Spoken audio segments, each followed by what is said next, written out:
Entonces, ¿en qué consiste? Consiste en que se agrega el aditivo, ¿sí?, durante el tiempo de vida del animal, y después se van haciendo los estudios multigeneracionales, en realidad, que tiene que ver con, bueno, cómo influye o cómo afecta el aditivo a ese, digamos, animal en el tiempo y multigeneracional. O sea, en realidad, en distintas generaciones del animal. Y después se hacen también estudios metabólicos y bioquímicos. O sea, tiene que ver con vías de absorción y el metabolismo en los tejidos. A través de todas estas pruebas que se realizan, se determina el NEANO, ¿sí? El NEANO se llama el nivel de efecto adverso no observado, ¿sí? Entonces, ¿cómo se define el NEANO? El NEANO es, en función de esos estudios, se determina el nivel más alto, ¿sí?, de la ingesta de un aditivo en el que no se observan efectos tóxicos durante los estudios. Y se miden los miligramos de aditivo por kilo de peso corporal por día. Obviamente siempre se van a utilizar los animales más sensibles, ¿sí?, en los experimentos. Y después ese NEANO, ¿sí?, se lo divide por 100, ¿sí?, como para hacerlo como más seguro todavía, ¿sí?, como margen de seguridad, y surge la ingesta diaria admisible, la IDA, ingesta diaria admisible. Entonces, ¿qué es la ingesta diaria admisible? Es la cantidad de un aditivo alimentario que se expresa siempre en función del peso corporal, que puede consumir una persona de por vida sin que esto represente un riesgo para la salud, ¿sí? Y se mide entonces en miligramos al día porque es por peso corporal, ¿sí? O sea, sería el NEANO dividido 100. Eso es la ingesta diaria admisible.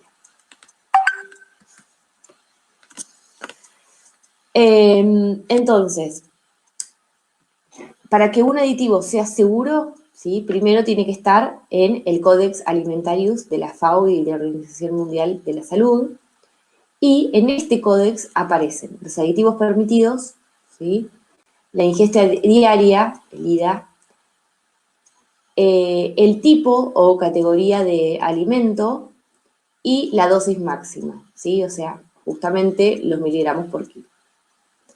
Ahora, esto en realidad es a nivel mundial, es el Codex Alimentarius, ¿sí?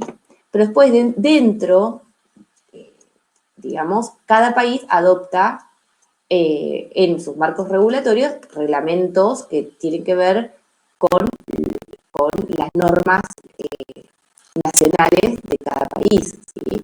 Pero siempre las normas de cada país se basan en las normas del Codex. En el caso particular de nuestro país, ¿sí?, la reglamentación en realidad está armonizada dentro del ámbito del Mercosur. Ustedes imagínense que nosotros, por ejemplo, si tenemos ciertos productos, tenemos que exportar al Mercosur.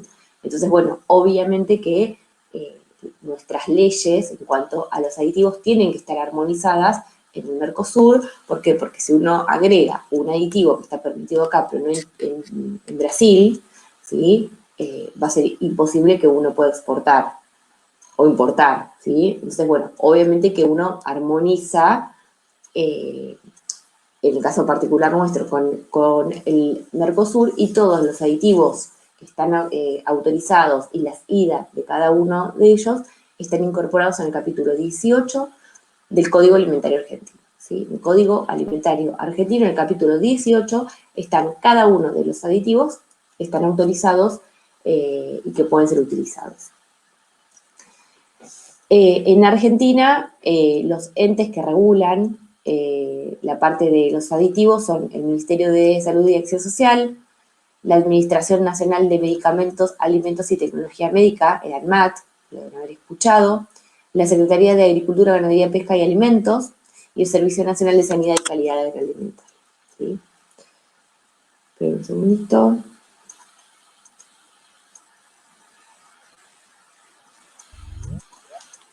Bien, entonces, ustedes, bueno, en el Código Alimentario Argentino van a ver que en realidad los aditivos se clasifican por función, ¿sí? Y tienen justamente un número que en el Código Alimentario Argentino es el E, ¿sí?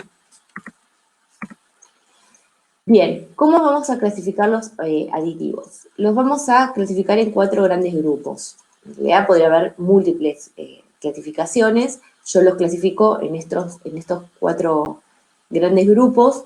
Los primeros son los que modifican las características organolépticas del alimento. Y ahí podemos mencionar a los colorantes, estabilizantes del color, los aromatizantes y saborizantes, los resaltadores del sabor, que se acuerdan que acá habíamos visto al glutamato monosódico, ¿sí? que confería el sabor umami, esos son los resaltadores, y los edulcorantes. Después tenemos inhibidores de las alteraciones químicas y biológicas. Bueno, obviamente acá adentro tenemos a los conservantes, antioxidantes y los sinérgicos de los antioxidantes. Ahora, después vamos a ver uno por uno. Después tenemos a los estabilizadores del aspecto y características físicas, y acá tenemos un grupo bastante amplio que están incluidos todos los que son, bueno, estabilizantes, emulsificantes, espesantes, gelificantes, los antiaglutinantes, los antiespumantes, humectantes y espumantes, ¿sí? Y después los mejoradores y correctores de otras propiedades, y acá entran como los otros, y tenemos los agentes de firmeza, de masa, los gasificantes, agentes de recubrimiento y los reguladores de acidez, ¿sí? Vamos a uno de los más importantes, ¿sí? Ustedes saben que en realidad muchas veces la finalidad o sea, es en realidad conservar la calidad microbiológica del alimento, ¿sí? Entonces, para ello se utilizan los conservantes, que como ustedes saben, que son sustancias que ¿qué hacen? Inhiben la propagación microbiana. Entonces, lo que van a hacer al inhibir el crecimiento microbiano es aumentar la vida útil de un alimento. Dentro de los conservantes que más se utilizan, aparecen los que les muestro en el cuadro este. Por supuesto que después hay otros, hay como una tendencia hacia los conservantes más naturales.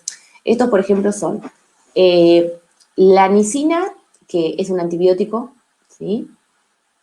Después tenemos algunos ácidos, como por ejemplo el ácido benzoico y el ácido sórbico, y sus sales, ¿sí? Que también desarrollan, o sea, en realidad, digamos, inhiben el crecimiento microbiano, justamente porque lo que hacen es bajar el pH. Tenemos los nitratos y los nitritos, que los vamos a ver ahora, y el dióxido de azufre y los sulfitos.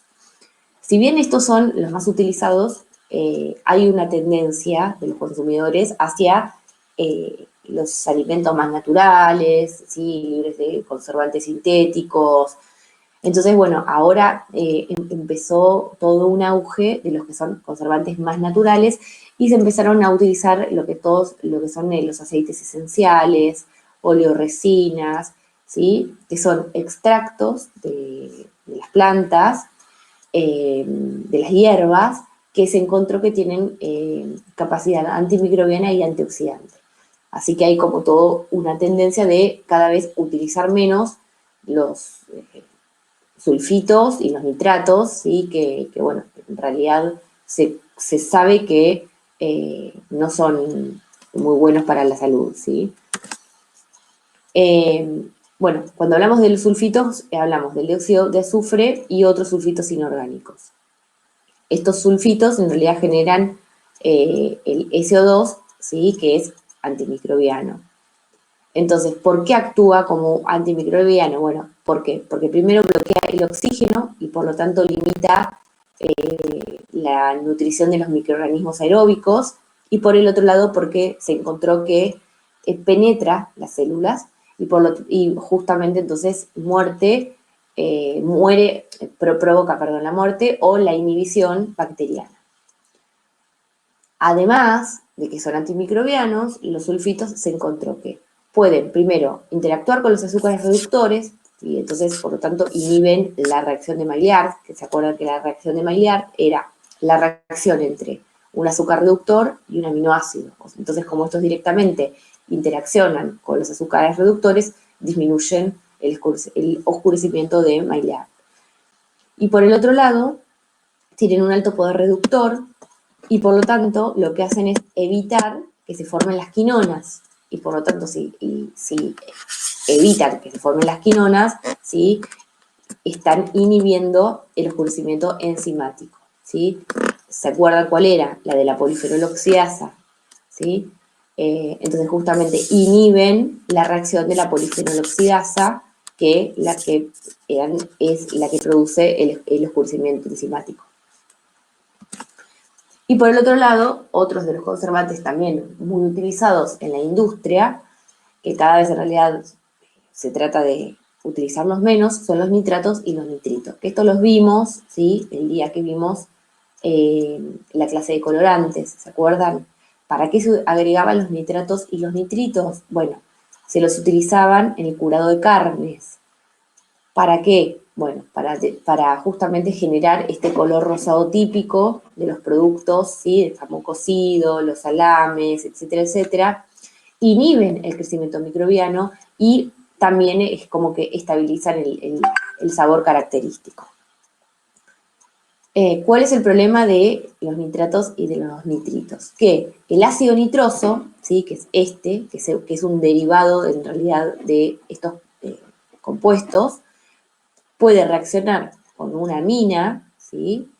Entonces justamente estas aminas secundarias en realidad están presentes en los alimentos y pueden reaccionar y forman nitrosamina. La nitrosamina, ¿sí? Es un compuesto que ya está probado que tiene poder carcinogénico y mutagénico, ¿sí? O sea, es cancerígeno, más agua. Así que nada, obviamente estos tienen un IDA, una ingesta diaria admisible, bastante baja, ¿sí? Y está bastante limitado su uso, pero bueno, nada, ustedes saben, se lo sigue utilizando y el riesgo principal es la nitrosamina. Los conservantes, los más importantes son esos. Después tenemos, bueno, los edulcorantes. Ustedes saben qué son los edulcorantes. Justamente son sustancias que confieren sabor dulce a un alimento. Dentro tenemos, bueno, esta clasificación, ¿sí? Que tenemos los que son calóricos y los no calóricos, ¿sí? O sea, los que generan calorías y los que no generan calorías. Dentro de los que generan calorías tenemos los que pueden ser los naturales.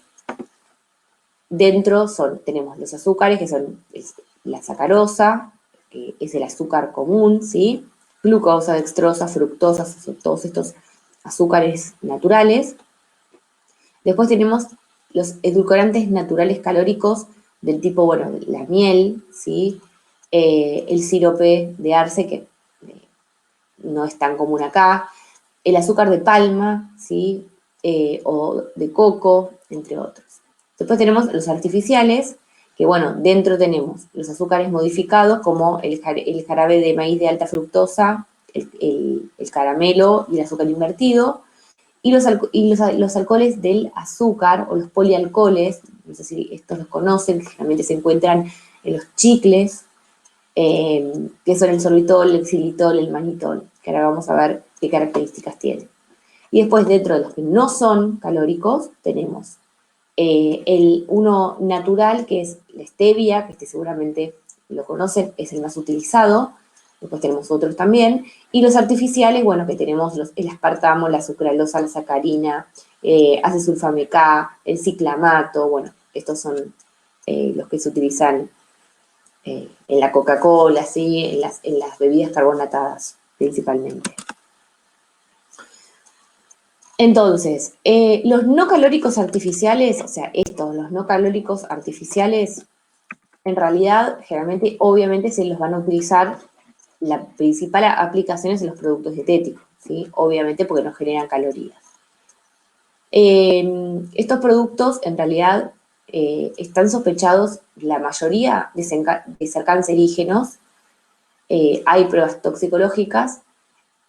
El tema es que, bueno, nada, cada país tiene su regulación. Entonces, hay algunos que acá están autorizados, otros no.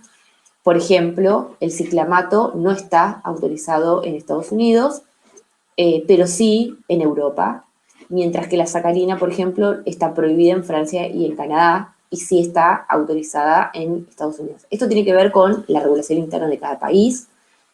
y con los intereses que tenga acá también cada país, por supuesto.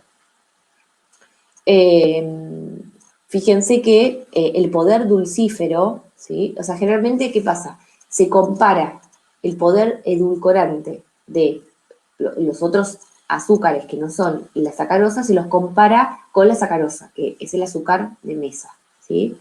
Y se habla del poder edulcorante. Bueno, el poder edulcorante de estos edulcorantes artificiales es muy superior, ¿sí?, al de la sacarosa. Fíjense, por ejemplo, en el caso de la sacarina, estamos hablando de que es de 300 hasta 500 veces más dulce que la sacarosa. El acesulfame K, 200 veces más dulce, ¿sí? El ciclamato, entre 30 y 60, y el aspartamo o el aspartame, entre 100 y 400 veces más dulce, ¿sí? Acá tenemos, bueno, la ida, ¿sí?, de cada uno. Entonces, bueno, ¿qué pasa? Justamente, como son mucho más dulces, se tiene que agregar mucha menor cantidad. Y eso hace entonces que sean dietéticos, ¿sí? Acá, por ejemplo, les pongo una tablita, ¿sí?, para que vean el poder edulcorante relativo a la sacarosa. La sacarosa, ¿sí?, que es el azúcar, estas son las calorías que genera por gramo, ¿sí?, genera 4 calorías por gramo. El poder edulcorante es el 100, ¿sí? Entonces, se comparan todos con respecto de la sacarosa. Entonces, por ejemplo, tenemos los que vimos recién, los artificiales. Fíjense que tienen entre 300, 180, 200, o sea, son mucho más dulces que la sacarosa. La sucralosa 600, ¿sí? Y después tenemos los polialcoholes, que los vamos a ver dentro de un rato, que en realidad son menos dulces y generan la mitad de las calorías. O sea, estos son totalmente, o sea, no.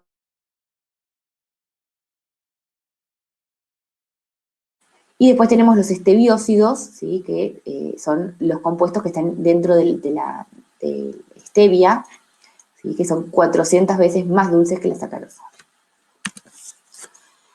Entonces, dentro de los no calóricos, ¿sí?, vimos los artificiales y ahora vemos el stevia. Stevia en realidad es una planta, ¿sí?, que se extraen de las hojas los estebiócidos, ¿sí? Estos compuestos, que son los estebiócidos, bueno, hacen que sean, nada, que le dan poder edulcorante y se debe justamente a los glicósidos del estebiol, ¿sí? Debido a sus características, ya sean físico-químicas como toxicológicas, permiten su inclusión en la dieta humana, ¿sí?, para ser utilizada como un edulcorante dietético natural y no tiene efectos colaterales. Además, otras características que tiene la stevia es que son resistentes al calor, resistentes al pH, o sea que en realidad se los puede utilizar en las preparaciones domésticas, ¿sí?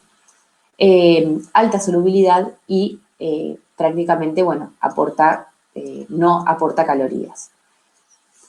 Así que, bueno, en realidad es uno de los mejores edulcorantes, sí, es el stevia por las características que tiene. Prácticamente no aporta calorías, tiene estas características que resiste el calor, o sea que puede ser utilizado para preparaciones y es natural, ¿sí? Que eso también es fundamental. Luego tenemos los edulcorantes calóricos, que son los polialcoholes, ¿sí? ¿Qué son los polialcoholes? Bueno, son carbohidratos en los que se ha reducido el grupo carbonilo, ¿sí?, a un grupo alcohol. Por eso que se les llaman los polialcoholes o los azúcares del alcohol. Entonces, el grupo carbonilo, ¿sí?, pasa a un grupo alcohol y tienen la mitad de las calorías que tiene el azúcar. ¿Cómo se los clasifica? En función de la estructura química. Por ejemplo, si el polialcohol es un derivado de un monosacárido, ¿sí?, tenemos, por ejemplo, el manitol, el sorbitol y el xilitol. Después pueden ser derivados de los disacáridos, como el lactitol o el maltitol, o de polisacáridos, como puede ser el jarabe de maltitol, o hidrolizados de almidón hidrogenado. Los más utilizados, ¿sí? Generalmente son los derivados de los monosacáridos, es el manitol, el sorbitol y el xilitol, ¿sí? Estos. Fíjense acá tienen las características de cada uno. Estos, bueno, en realidad lo que también dan es textura y se los suele utilizar mucho en los que son los chicles, ¿sí? Fíjense acá tenemos el poder edulcorante relativo obviamente a la sacarosa. ¿De qué se obtiene cada uno? ¿Sí? O sea, por ejemplo, el manitol se obtiene de la hidrogenación de la fructosa, el sorbitol, ¿sí? De la hidrogenación de la glucosa y el xilitol de la hidrogenación de la xilosa. ¿Cuáles son las características principales que tienen los polialcoholes? Bueno, primero, que esta es fundamental, no requieren insulina para metabolizarse, ¿sí? Lo cual hace que su ingesta no eleve la glucemia y por lo tanto son muy seguros para personas que tienen problemas de, o sea, que son diabéticos, ¿sí? O personas con triglicéridos altos en sangre, justamente porque no requiere insulina para metabolizarse. Por el otro lado, ¿sí? Justamente estos azúcares son menos fermentados, ¿sí? Por las bacterias de la boca y por lo tanto tienen menos poder cariogénico, o sea, forman menos caries, ¿sí? Menor poder cariogénico, por eso es que se lo utilizan mucho en los chicles, ¿sí?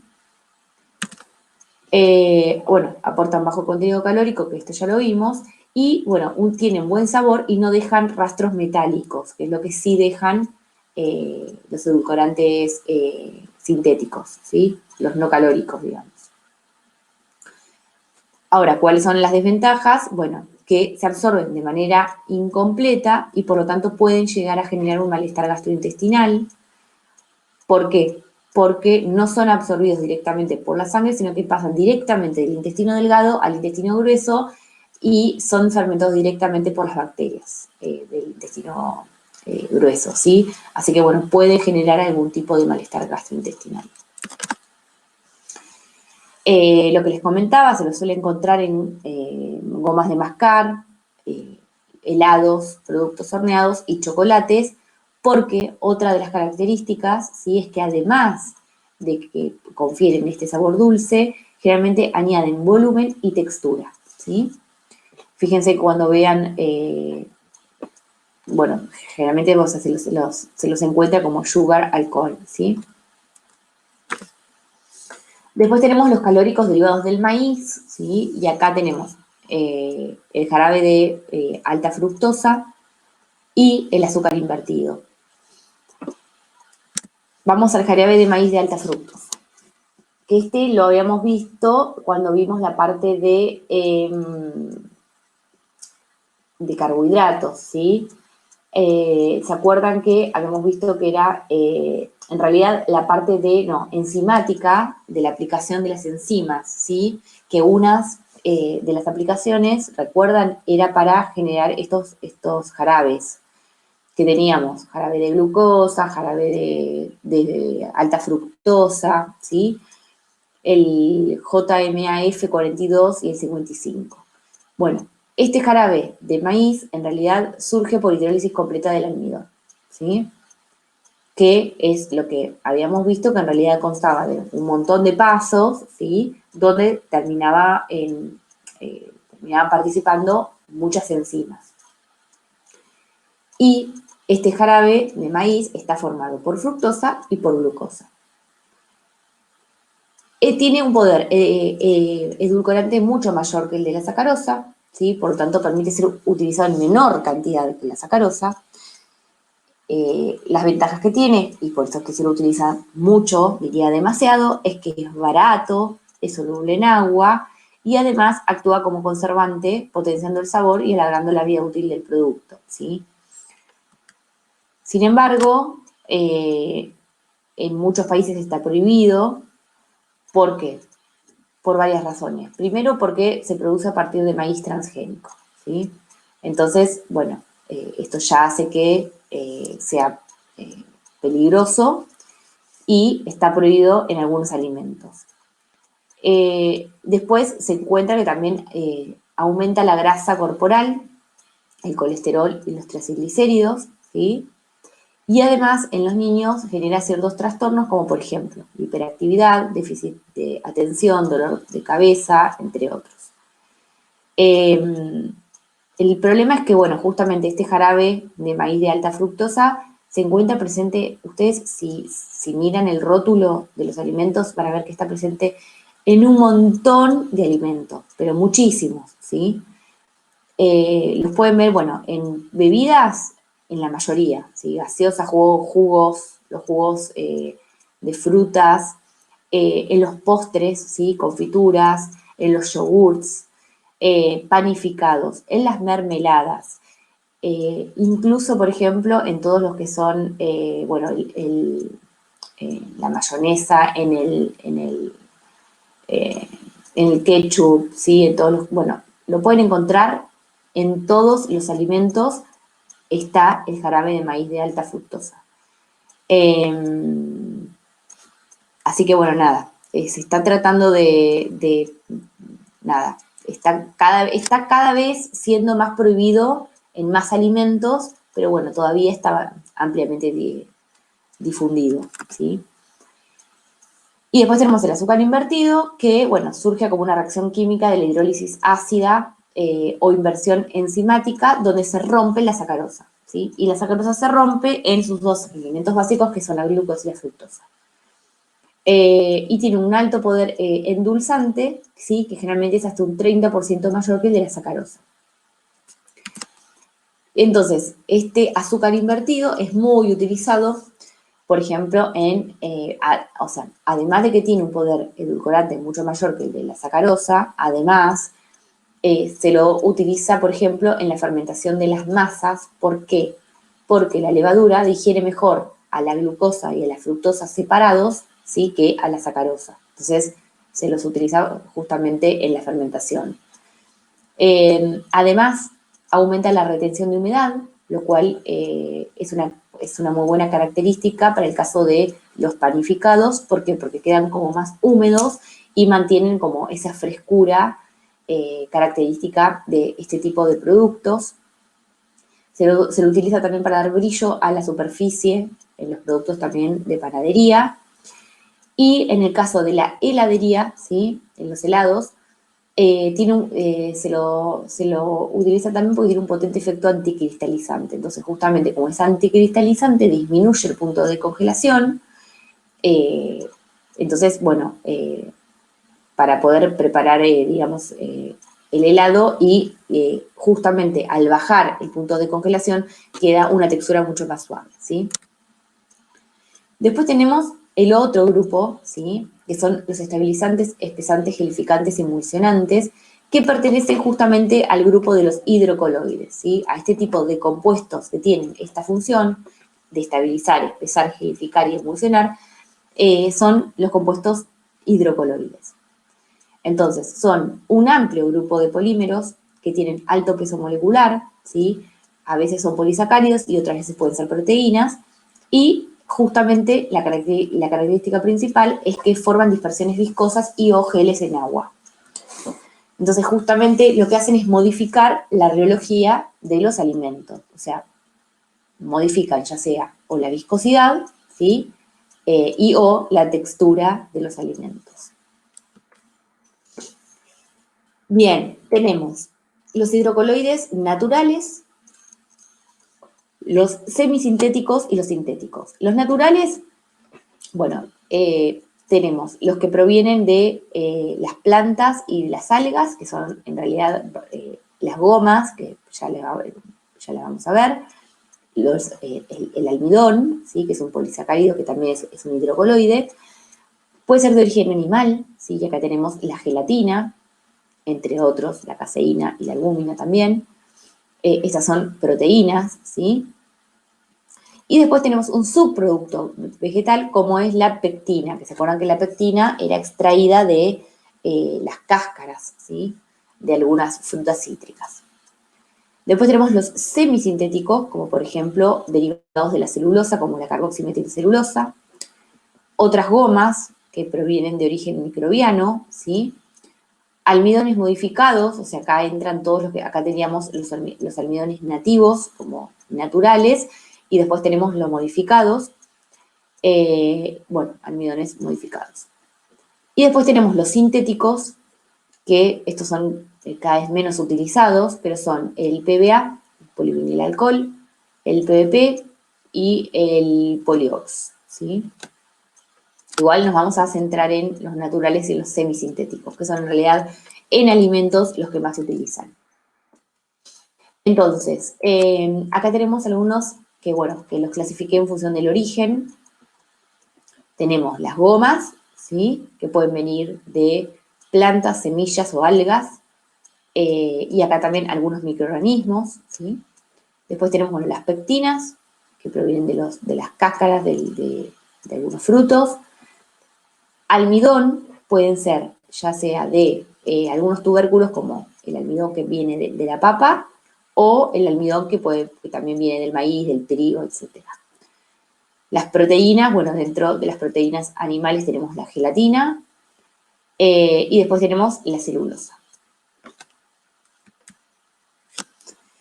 Entonces, los hidrocoloides, bueno, pueden tener diversas propiedades funcionales, ¿sí?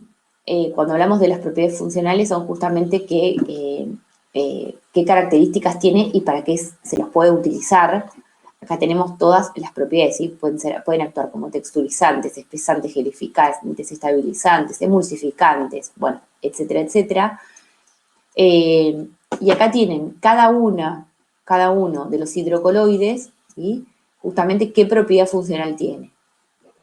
Fíjense que en realidad el más completo, ¿sí? El que posee la mayor cantidad de propiedades funcionales es el almidón, ¿sí? Los almidones, que tenemos millones de almidones, ¿sí? Porque tenemos los nativos, pero también hay químicamente modificados, y que de hecho, fíjense en esta tablita que yo les muestro, que lo que me da es, bueno, los aditivos, en realidad los hidrocoloides más utilizados, ¿sí? En el mercado mundial. Esto es un dato del año 2015. Fíjense que el naranja corresponde a los almidones, ¿sí? O sea que el 70% de los hidrocoloides que más se utilizan son los almidones. Y después, bueno, en menor cantidad, acá tenemos el 12% tiene que ver con la gelatina, y después también tenemos, bueno, pectinas, carragenatos, gomas, entre otros, ¿sí? Pero bueno, el que más se utiliza es el almidón, que de hecho es el que mayor cantidad, o sea, mayores propiedades funcionales tiene.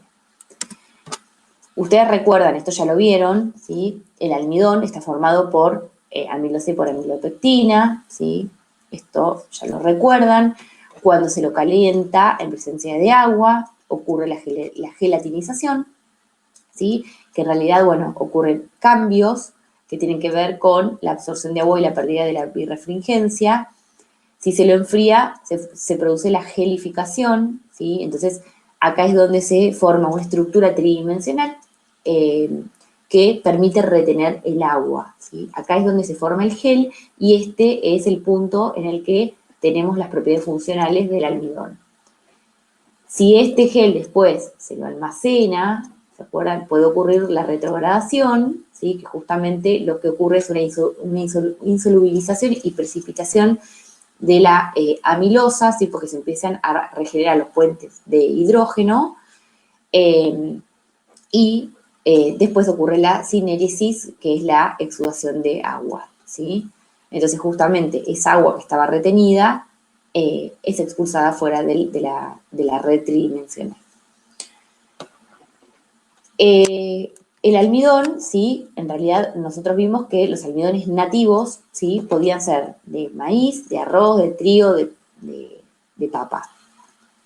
Estos son, por lo general, las características que tienen es que son insolubles en agua fría, ¿sí? Producen justamente la retrogradación, ¿sí? Y luego la sinéresis. No tienen mucha resistencia ni al calentamiento térmico ni al esfuerzo mecánico. Entonces, muchas veces no se los puede someter a a tratamientos térmicos, a esfuerzos como por ejemplo la homogeneización. Además, también tienen un rango de pH bastante limitado en cuanto a la estabilidad de los almidones nativos. Entonces, justamente como tiene todas estas contras, ¿sí? Y es un hidrocoloide que tiene muchas propiedades funcionales, pero tiene todas estas desventajas o todas estas contras, lo que se hace es modificarlo, ¿sí? Entonces se obtienen los almidones modificados. Estos almidones modificados pueden ser que se los obtenga o sea, que se los modifique por métodos químicos, por métodos físicos o por vías enzimáticas, ¿sí? Entonces, son tantas las modificaciones que se le puede hacer al almidón que en realidad aparecen o existen muchísimos almidones modificados al punto de que pueden hacerse almidones modificados para cada necesidad, ¿sí?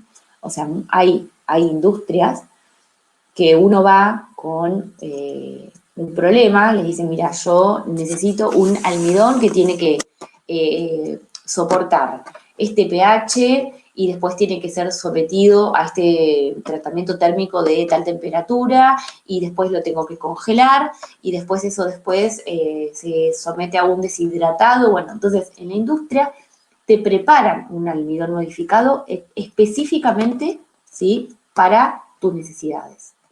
Eso es así y se viene trabajando hace muchos años así. Lo cual, bueno, es buenísimo para la industria, ¿sí? Y por eso es que un gran porcentaje de los hidrocoloides son almidones, ¿sí? Aplicaciones, bueno, múltiples, desde, acá les puse algunas como para que tengan en cuenta, pero bueno, puede ser para espesar y para estabilizar. En el caso de las sopas, por ejemplo, para darles cuerpo y para darles también, bueno, la suspensión. En el caso de las comidas congeladas, para darle estabilidad a la congelación. Vieron que cuando ustedes, o sea, muchas veces descongelan, se produce como una sinéresis, ¿sí? Como que se pierde agua. Entonces, justamente lo que hacen al agregar almidón a las comidas congeladas es evitar esa sinéresis o pérdida de agua por el descongelado. En el caso de los productos rebozados y empanados, lo que permiten es, bueno, darle textura y adhesividad, o sea, que quede como pegada, que quede pegado el rebozado, ¿sí?, a la superficie. En el caso de los snacks, bueno, darle fuerza, estructura y textura. En los productos horneados, darle humedad, ¿sí?, justamente para aumentar la vida útil. Espesar y dar cuerpo en el caso de los yogures, de las preparaciones con fruta, también darles estabilidad.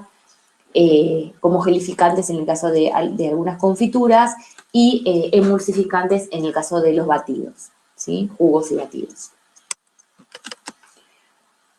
Entonces, ¿cómo pueden ser modificados los almidones? Bueno, pueden ser modificados física o químicamente y también enzimáticamente, ¿sí? Los que son modificados físicamente, en realidad, los que más se utilizan son los de la pregelatinización, ¿sí?, que lo que permiten es que sean dispersables en frío, ¿sí? O sea, permiten justamente que se puedan dispersar en frío y obviamente es una característica que hace que sean utilizados en los alimentos de tipo instantáneo, ¿sí? Después tenemos los modificados químicamente, que los más importantes desde el punto de vista de la industria de los alimentos tenemos los entrecruzados, dextrinizados y sustituidos. Fíjense que los sustituidos, ¿sí?, tenemos los estabilizados y los que utilizan el OSA, que es el octenil succinato. Entonces, los que hacen es agregarle justamente un grupo lipofílico, ¿sí?, que permite que el almidón se convierta en una molécula anfifílica. Entonces, como es justamente se convierte en una molécula anfifílica, ¿sí?, lo que ocurre es que puede actuar como emulsificante. Entonces tenemos los dextrinizados, ¿sí? Que justamente lo que hacen es bajan la viscosidad del almidón cocido, lo que permite que puedan ser bombeados, por ejemplo, en caliente, a una altas concentraciones. Y permiten obtener dextrinas, maltodextrinas y ciclodextrinas, ¿sí? Después tenemos los sustituidos, ¿sí? Que estos son, por ejemplo, los que se utilizan en los alimentos congelados, que es lo que yo les comentaba, que muchas veces si tenemos un alimento congelado, cuando lo descongelamos, ¿sí? Se produce como esta sinéresis, ¿sí? Que es esta pérdida de agua que no queda estético, ¿sí? Entonces, justamente lo que hacen es que aumente la capacidad de retención de agua del almidón. Entonces, justamente estabiliza el almidón para evitar su retrogradación, le da mayor estabilidad a los ciclos de congelado y descongelado y, por lo tanto, al fenómeno de sinéresis. Y da una textura mucho más estable. Y después tenemos los entrecruzados, ¿sí? Los entrecruzados que refuerzan el almidón y le dan mayor estabilidad a altas temperaturas, pHs más bajos y fuerzas de cizalla. Y bueno, entonces justamente permiten formar geles mucho más viscosos a altas temperaturas, soporta, ¿sí? Ciertas tensiones como por ejemplo la homogenización, ¿sí? También permite que pueda ser trabajado a pHs mucho más ácidos. Eso con respecto de los almidones modificados. Después tenemos las pectinas, ¿sí? Las pectinas son polímeros de ácidos galacturónicos. Este es el ácido galacturónico. Entonces son polímeros en los que se repite el ácido galacturónico. Pero en las pectinas, algunos, ¿sí? Grupos carboxilos están esterificados con el metanol, ¿sí? Por ejemplo, este está libre como carboxilo y este está esterificado con el metanol. Entonces, en función de cuán esterificado está con el metanol, ¿sí? Tenemos pectinas de alto metoxilo y de bajo metoxilo. Las de alto metoxilo son aquellas en las que la esterificación con el metanol supera el 50%. Y las de bajo metoxilo son aquellas en las que esta esterificación es menor al 50%. Entonces, en función de eso, se las clasifica en estos dos grandes grupos que tienen aplicaciones totalmente diferentes, en el sentido de que las pectinas van a actuar siempre como gelificantes, estabilizantes, pero para formar estos geles necesitan distintas características. En las de alto metoxilo, ¿sí? Para poder formar un gel se necesita pH ácido, ¿sí? Y azúcar. ¿Por qué? Porque en las de alto metoxilo, ¿sí? Que son las que están bastante esterificadas con el metanol en más de un 50%, primero, requieren de un pH ácido, ¿por qué? Porque tienen que justamente tener estos grupos carboxilo, en realidad protonados, ¿sí? Para que puedan formar puentes de hidrógeno entre los grupos carboxilos de otras pectinas. Y la sacarosa, que lo que hace es disminuir la actividad de agua, o sea, baja, ¿sí? La cantidad de agua que rodea a estas moléculas. ¿Para qué? Para que se favorezcan las interacciones, ¿sí? Hidrofóbicas entre estos grupos metilos. Es como que produce una deshidratación de la molécula de pectina para que estos grupos interaccionen entre ellos de manera hidrofóbica.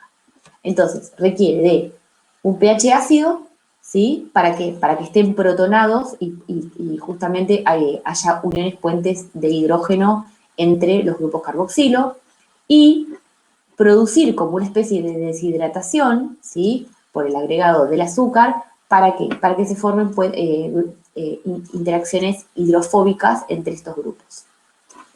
Esa en las de alto metoxilo. ¿Qué pasa en las de bajo metoxilo? En las pectinas de bajo metoxilo, justamente los que tenemos son casi todos con forma de ácida, ¿sí? Entonces, lo que se requiere es el agregado de calcio para que el calcio forme puentes, ¿sí? Entre los grupos carboxilatos. Entonces, lo que vamos a tener es que el calcio, para unir las moléculas de pectina para que formen estos geles tridimensionales, tienen que agregar el calcio, ¿sí? Entonces, el calcio forma como un puente con estos grupos y permite entonces, bueno, que acá, digamos, adentro quede retenida el agua y formen los geles. Entonces, estos dos agregados, ¿sí? me van a conferir distintas características. Si bien las dos pectinas tienen la misma función, ¿sí? Que es justamente para gelificar, fíjense que si bien acá tienen las de alto metoxilo y las de bajo metoxilo, si bien son todas espesantes, gelificantes y estabilizantes, ¿sí?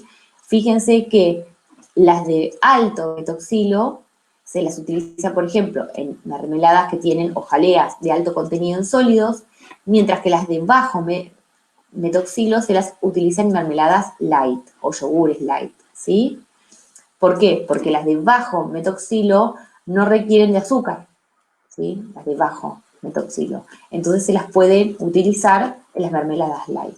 En cambio, las de alto metoxilo, ¿sí? Como requieren del agregado de sacarosa para poder formar ese gel, no se las puede, digamos, utilizar en las en las light, ¿sí?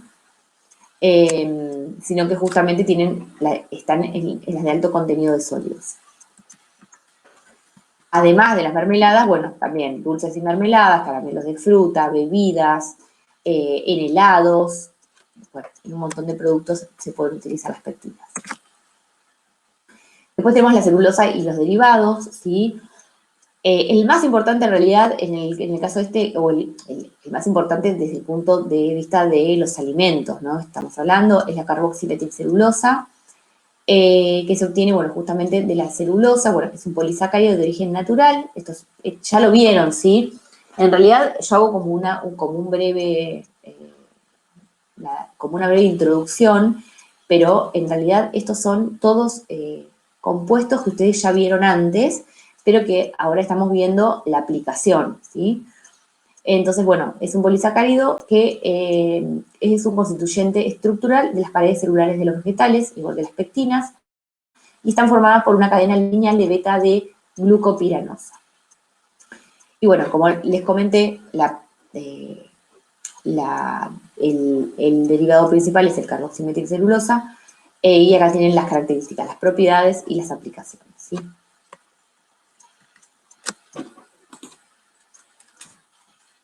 Después tenemos las gomas, ¿sí? Que bueno, justamente son polisacáridos de alto peso molecular y se lo obtienen de distintas fuentes. Pueden ser obtenidos, bueno, de algas, semillas, plantas o microorganismos. Las de origen microbiano, bueno, acá tienen un cuadrito donde están bien explicado las gomas que tenemos, la xantana y la goma Helan, que está bastante conocida, el origen, ¿sí? La estructura química, las propiedades, las funciones que tienen, que siempre es espesante, estabilizante y gelificante, y las principales aplicaciones, ¿sí? Son un montón de gomas que tienen distintos orígenes. Bueno, estas son las de origen microbiano, estas son las que provienen de plantas, ¿sí? La tragacanto, que también es conocida, la goma arábica, la goma caraya.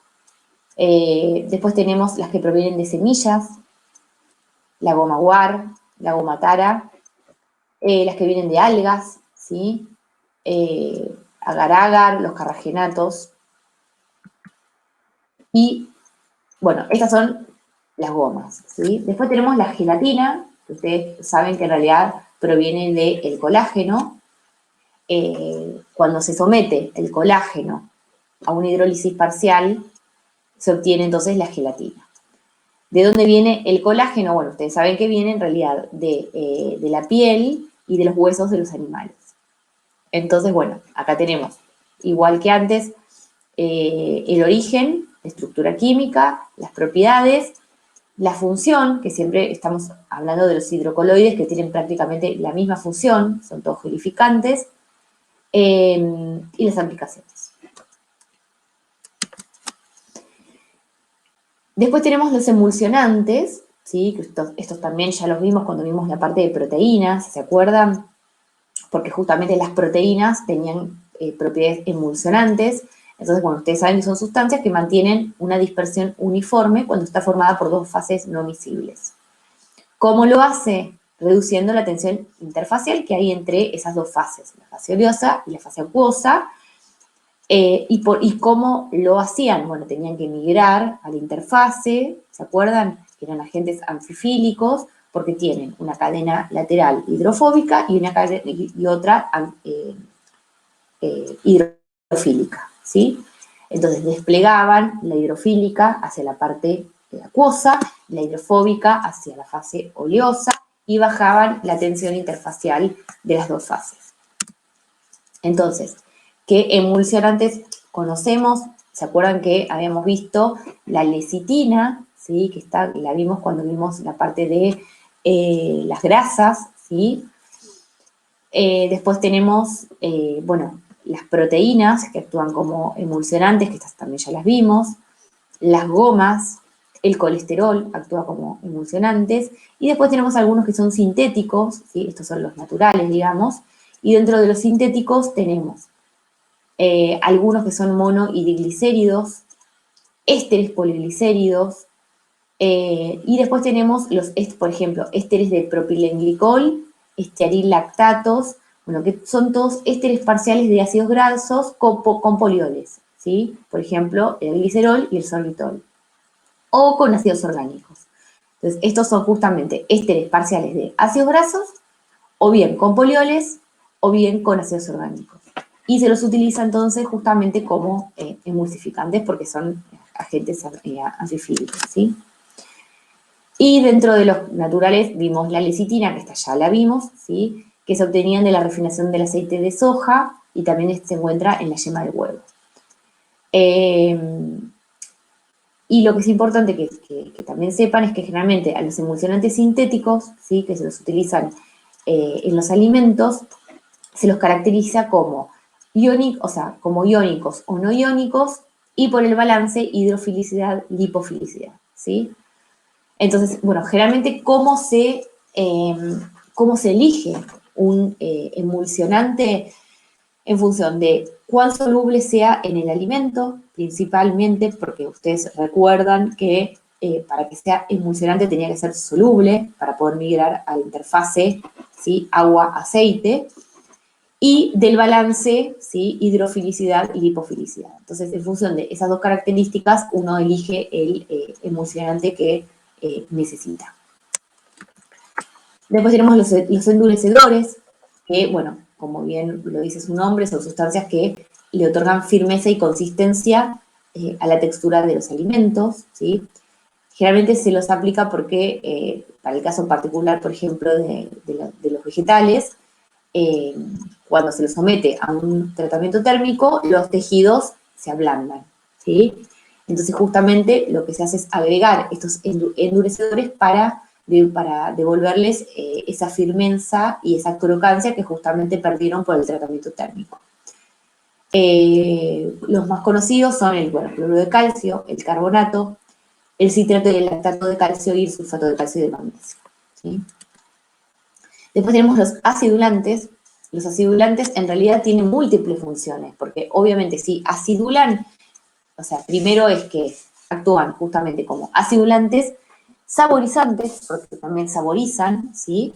Actúan como conservantes, porque justamente lo que hacen es disminuir el pH, por lo tanto esto actúa como conservante, y muchas veces actúan como agentes quelantes de iones metálicos. Y por lo tanto previenen la oxidación, ¿sí? Pues se acuerdan que los iones metálicos justamente participaban o eran disparadores de la oxidación, ¿sí? Así que en realidad acidulantes, además de actuar como saborizantes, también actúan como conservantes microbiológicos y como antioxidantes. Dentro de los acidulantes más comunes están el ácido fosfórico, ¿sí? Que se utilizan en las bebidas gaseosas justamente para reducir el pH y lo que hacen es modificar esa sensación de dulzor tan pronunciada, ¿sí? Porque tienen muchos azúcares. Y el ácido acético, que se utiliza para darle ese picor característico de la mayonesa y de otros aderezos. Dentro de los acidulantes más utilizados tenemos orgánicos como el ácido cítrico y el láctico, e inorgánicos como el fosfórico. Y bueno, también tenemos, pueden ser naturales, obtenidos por fermentación, obtenidos por síntesis. Hay un gran número de ácidos, ¿sí? Que se los utilizan como acidulantes. Después tenemos los gasificantes, ¿sí? Que justamente se agregan para generar gas a la mezcla, que el gas en realidad más utilizado es el dióxido de carbono. Entonces justamente se los utilizan como sustitutos de la levadura. Entonces se los agrega en lugar de la levadura para producir anhídrido carbónico. Entonces se agrega, acá tenemos el ácido, ¿sí? Con el producto gasificante, que me va a dar la sal correspondiente, agua y el dióxido de carbono, que justamente es el que se libera y que hace que eleve la masa, ¿sí? Después tenemos humectantes, que justamente lo que hacen es evitar que el alimento pierda humedad. Y bueno, dentro de los más conocidos son el glicerol, el mannitol y el sorbitol, y por lo tanto, obviamente que lo que hacen es aumentar la vida útil de los productos de panadería. Y después tenemos los antiaglutinantes, como el silicato de calcio y el carbonato de magnesio, que en realidad lo que hacen es hacer que los alimentos sólidos, ¿sí? En polvo, no absorban humedad y por lo tanto no pierdan sus propiedades físicas. Y después tenemos los antioxidantes, que también es un grupo muy importante de aditivos, que justamente lo que hacen es evitar que los alimentos se oxiden, ¿sí? Dentro de los antioxidantes tenemos distintos tipos. Tenemos los que son los primarios, o sea, los que actúan directamente sobre los radicales libres. Y después tenemos antioxidantes que actúan en forma como secundaria, ¿sí? O bien secuestrando oxígeno, que ustedes saben que los alimentos se oxidan justamente por la presencia del oxígeno, o como agentes quelantes, por ejemplo, eliminando trazas de iones metálicos que también producen la oxidación. Entonces, dentro de los antioxidantes primarios que van a atacar directamente a los radicales libres, tenemos estos que ya lo vimos también, el VHT, el VHA, los tocoferoles y los tocotrienoles, ¿sí? Que justamente lo que hacen es actúan como donadores de electrones y cortan las cadenas de los radicales libres para que no se sigan propagando. Después tenemos los secuestradores de oxígeno, ¿sí? Que justamente lo que hacen es eliminan el oxígeno de un sistema cerrado para evitar que el oxígeno empiece con la oxidación de los alimentos. Y dentro de ellos tenemos la vitamina C, el palmitato de ascorbilo y el ácido eritórbico. Y los agentes quelantes justamente son los que remueven los iones metálicos, ¿sí? Que son que producen oxidación, y dentro tenemos el cítrico, el ELTA y bueno, y algunos fosfatos que también son quelantes, ¿sí? Después tenemos los aromatizantes y los saborizantes, que justamente, bueno, son sustancias que refuerzan el sabor o el aroma de los alimentos y son los más ampliamente utilizados, y hay cientos y cientos de tipos, ¿sí? Pueden ser naturales o sintéticos. Dentro de los naturales, bueno, se los obtienen mediante algunos métodos físicos, microbiológicos o enzimáticos a partir de aromatizantes y saborizantes naturales, ¿sí? Generalmente de hierbas, de algunas hojas o de algunas plantas. Entonces, bueno, dentro tenemos los aceites esenciales, extractos, bálsamos y oleoresinas, que son como más concentrados en realidad que los aceites esenciales, y después también otras sustancias aromatizantes y saborizantes que pueden ser aisladas de hierbas o especies. Y después tenemos los sintéticos, que obviamente se obtienen por procesos químicos, ¿sí? Que pueden ser idénticos a los naturales o directamente artificiales, ¿sí? Y que no imitan, digamos, a ningún aromatizante y saborizante natural. Después tenemos los potenciadores del sabor, que esto ya lo vimos la clase pasada, ¿sí? Que lo que se hacen es que son, por ejemplo, el glutamato monosódico, que se lo agrega, ¿sí? Para potenciar un sabor. O sea, no aporta sabor por sí mismo, sino que potencia el sabor. Es muy parecido al efecto de la sal, ¿sí? Ustedes saben que cuando uno, digamos, agrega sal, si bien tiene, o sea, un gusto salado, generalmente es como que la sal realza el sabor original del propio alimento, ¿sí? Bueno, lo mismo pasa con el glutamato monosódico. Y bueno, lo que les había comentado, que en realidad estimulan receptores específicos de la lengua, ¿sí? Y producen ese gusto, que es el umami, que en japonés sí, significa sabroso, ¿sí? Y es el de glutamato monosódico. En realidad hay varios compuestos que son potenciadores del sabor. El más importante es el glutamato monosódico, que viene del ácido glutámico, obviamente, pero también tenemos el ácido guanílico y las sales, ¿sí? Que es el guanilato disódico, dipotásico y cálcico, y el ácido inosílico y las sales. Entonces, acá tenemos el inosinato disódico, dipotásico y cálcico.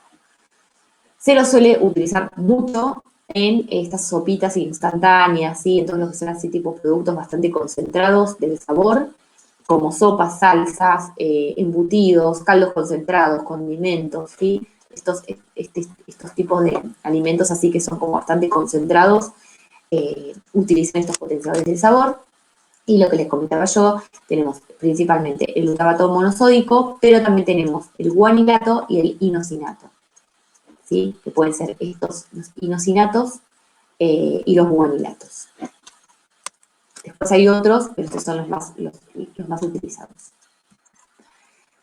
Y por último, tenemos los colorantes, que esto también lo voy a pasar bastante rápido, porque en realidad ya lo vimos en la clase pasada, no, la anterior, ¿sí?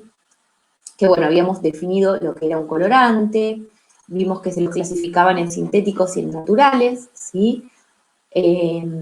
Los sintéticos obtenidos mediante reacciones químicas, ¿sí? Y que se acuerdan que requerían certificación y obviamente un alto grado de pureza, mientras que los naturales, que eran obtenidos de microorganismos, vegetales, animales o minerales, si bien requieren pruebas de calidad y seguridad toxicológica, no de pureza, ¿sí?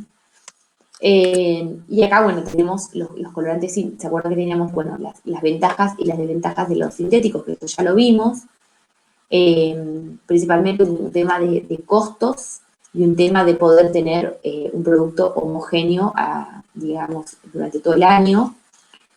Y estos eran los sintéticos que se los clasificaban, ¿se acuerdan? En los azoicos, ¿sí? En las antraquinonas o no azoicos. Acá teníamos los sintéticos más comunes, esto ya lo vimos todo, ¿sí? Y después teníamos los colorantes naturales, que bueno, teníamos la curcumina, la cochinilla, el ácido carmínico, las clorofilas, bueno, el caramelo, los carotenoides y toda la parte de las betalarinas, ¿sí? Entonces, terminamos acá, pero para que en realidad vean que esta unidad, ¿sí? En realidad no aporta ningún conocimiento nuevo, porque en realidad son todos los compuestos que ustedes ya vieron y que formaban parte del grupo de las macromoléculas, ¿sí?